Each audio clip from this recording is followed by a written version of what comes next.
اعوذ باللہ من الشیطان الرجیم، بسم اللہ الرحمن الرحیم۔ آج کی پوم ہے ode to a nightingale by John Keats. یہ پوم 1819 میں لکھی گئی تھی اور سیم ایئر میں ہی یہ پبلش ہوئی تھی، اور یہ ہیمپسٹیڈ نام کی ایک جگہ تھی، وہاں پہ یہ جان کیٹس نے لکھی تھی۔ یہ one of the most famous پوم ہے جان کیٹس کی۔ جان کیٹس برٹش انگلش لٹریچر کے فیمس پوئٹ رہے ہیں۔ یہ بہت لمبی پوم ہے، اس کے 8 سٹینزا ہیں اور ہر سٹینزا میں 10 لائنز ہیں۔ مین تھیمز میں death, mortality, nature, immortality, human sufferings اور پویٹک امیجینیشن شامل ہیں۔ جہاں تک پوئٹ کے انٹروڈکشن کی بات آتی ہے تو جان کیٹس 1795 میں پیدا ہوئے تھے۔ ان کے فادر کا نام تھامس کیٹس تھا۔ ٹی بی ان کی جینیٹک ڈیزیز تھی، اس وجہ سے ان کے کافی سبلنگز کی ڈیتھ بھی ہو گئی تھی۔ پھر وہ زندہ بچ جانے والوں میں سے جان کیٹس سب سے پہلے نمبر پہ تھے۔ ان کی مدر کی بھی ٹی بی کی وجہ سے ڈیتھ ہوئی تھی، اور جان کیٹس کی ٹوٹل لائف 25 ایئرس تھی۔ اس کے بعد ان کی بھی ٹی بی کی وجہ سے ڈیتھ ہو گئی تھی۔ جان کیٹس کو ان کی لائف میں فیم نہیں ملا تھا۔ آفٹر ڈیتھ ان کے پوئمز کافی پبلش بھی ہوئی تھیں اور انہیں فیم بھی ملا تھا۔ پوئٹ کی مدر کی ڈیتھ ہو جاتی ہے، پوئٹ کے برادر کی ڈیتھ ہو جاتی ہے، تو پوئٹ اسٹیٹ آف گریف میں تھے۔ اسی لمحے وہ نائٹنگیل کا سانگ سنتے ہیں۔ نائٹنگیل کا سانگ انہیں بہت زیادہ سرور دیتا ہے، وہ اسے انجوائے کرتے ہیں، تو وہ اس پہ ایک اوڈ لکھتے ہیں۔ ایسا کہا جاتا ہے کہ نائٹنگیل کا جو سانگ ہوتا ہے وہ سمبل آف کمنگ سپرنگ ہوتا ہے۔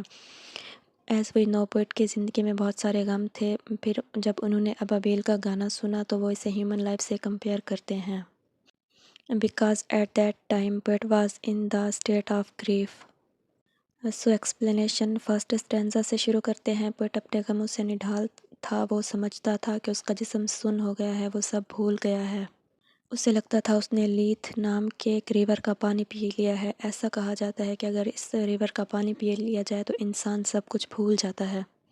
پھر وہ اس ابابیل سے یہ بھی کہتا ہے کہ میں تمہاری خوشی سے جلتا نہیں ہوں، میں خوش ہوں۔ تم تو ہلکے پروں والی ایک دیوی ہو، اور تمہارا گانا سمر کی طرح ہے جس کے آنے سے سب خوش ہوتے ہیں، اور میں تمہارے سانگ کو سن کر بہت خوش ہوں۔ سیکنڈ سٹینزا میں شاعر ایک ایسی وائن کو ٹیسٹ کرنا چاہتا ہے جو زمین کے نیچے دبی ہوئی ہو، کیونکہ ایسا مانا جاتا ہے کہ شراب جتنی پرانی ہوگی وہ اتنی زیادہ لذت دیتی ہے۔ پھر شاعر امیجینیشن میں چلا جاتا ہے کہ اسے پی کر میں ان پھولوں کا ذائقہ محسوس کر سکوں گا۔ پھر وہ کہتا ہے کہ میرے لیے شراب کا پیالہ ساؤتھ سے آئے، کیونکہ وہاں ہریالی ہوتی ہے۔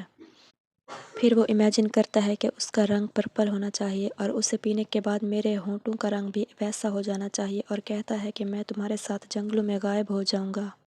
ایسا کہا جا سکتا ہے کہ سیکنڈ سٹینزا کا مین تھیم امیجینیشن ہے۔ تھرڈ سٹینزا میں پوئٹ ہیومن سفرنگز کی بات کرتا ہے۔ وہ خود کو آئسولیٹ کرنا چاہتا ہے، کیونکہ انسانوں کی دنیا میں مشکلات اور پریشانیاں ہیں۔ یہاں بیماریاں اور چڑچڑاپن ہے، لوگ بوڑھے ہو جاتے ہیں اور انہیں بیماریاں گھیر لیتی ہیں۔ وہ کہتا ہے خوبصورت عورتوں کی آنکھوں کی چمک ماند پڑتی جا رہی ہے، اور جو عاشق ابھی ابھی محبت میں پڑا ہے اس کی خوشی بھی چند دن کی ہے، کیونکہ اس کی محبوبہ کی آنکھوں کی چمک بھی غائب ہو جائے گی۔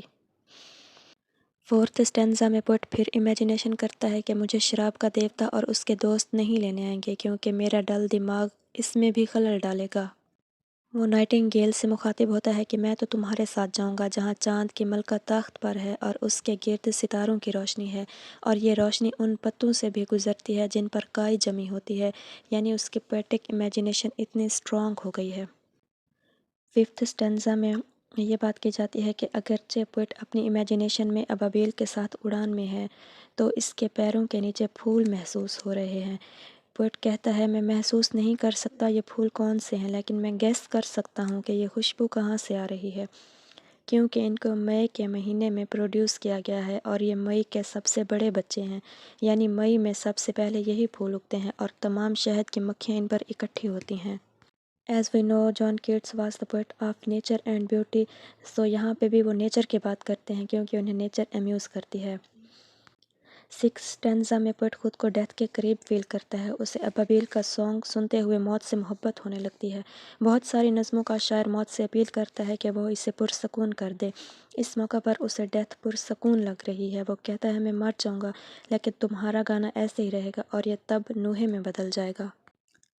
سیکنڈ لاسٹ اسٹینزا میں یہاں وہ اس پرندے کی امورٹیلٹی کی بات کرتا ہے کہ تم مرنے کے لیے پیدا نہیں ہوئی ہو اور نہ ہی تمہیں یہ خون کی پیاسی نسلیں جھکا سکتی ہیں۔ وہ کہتا ہے تمہارا سانگ صدیوں پہلے راجاؤں نے بھی سنا ہوگا اور روتھ نے بھی کسی اناج کے کھیت میں کھڑے ہو کر سنا ہوگا جو گھر جانا چاہتی ہے۔ روتھ ایک بائبل کریکٹر ہے جو اپنے ہسبینڈ کی ڈیتھ کے بعد کسی اننون جگہ پر چلی جاتی ہے، یا پھر اس الگ تھلگ بنے قلعے کی کھڑکی سے بھی سنا گیا ہوگا جو کہ جادوئی قلعہ ہے۔ لاسٹ اسٹینزا ہے اس پوم کا۔ اس آل اوور پوم میں پوئٹک امیجینیشن کی بات ہے، لیکن لاسٹ اسٹینزا میں پوئٹ اپنی امیجینیشن سے ریئلٹی کی طرف آتا ہے۔ پھر شاعر کو دنیا کے غم وغیرہ ایک بیل کی طرح لگتے ہیں جو کہ اسے حقیقی دنیا میں واپس لاتے ہیں۔ پوئٹ اس سے بولتا ہے اڑ جاؤ، یہ سپنے مجھے زیادہ دیر دھوکہ نہیں دے سکتے۔ کہتا ہے تم تو دھوکہ دینے کے لیے جانی جاتی ہو، پھر اسے 2 بار مزید کہتا ہے کہ جاؤ جاؤ، تمہارا یہ گیت دردناک ہو رہا ہے۔ یعنی جو گیت اسے شروع میں سرشار کر رہا تھا اب اسے درد دینے لگا ہے۔ اس کی وجہ یہ ہے کہ اس کے غم امیجینیشن پر غالب آ چکے ہیں۔ اب وہ اپنی حقیقی دنیا میں واپس آ چکا ہے۔ پھر ابابیل دور ہوتی ہے، پھر دور ہوتی چلی جاتی ہے، پھر اس کی آواز کہیں دور کھیتوں سے وادیوں سے آنے لگتی ہے۔ شاعر پھر سوچتا ہے کہ یہ خواب تھا یا میں جاگتے ہوئے خواب دیکھ رہا تھا۔ پھر وہ آخر میں یہ سوال خود سے بھی کرتا ہے کہ میں جاگ رہا ہوں یا سو رہا ہوں۔ اور یہیں پہ پوئم اینڈ ہوتی ہے۔ اگر ویڈیو پسند آئی اور سمجھ بھی آئی تو لائک کر دیجیے گا۔ جزاک اللہ۔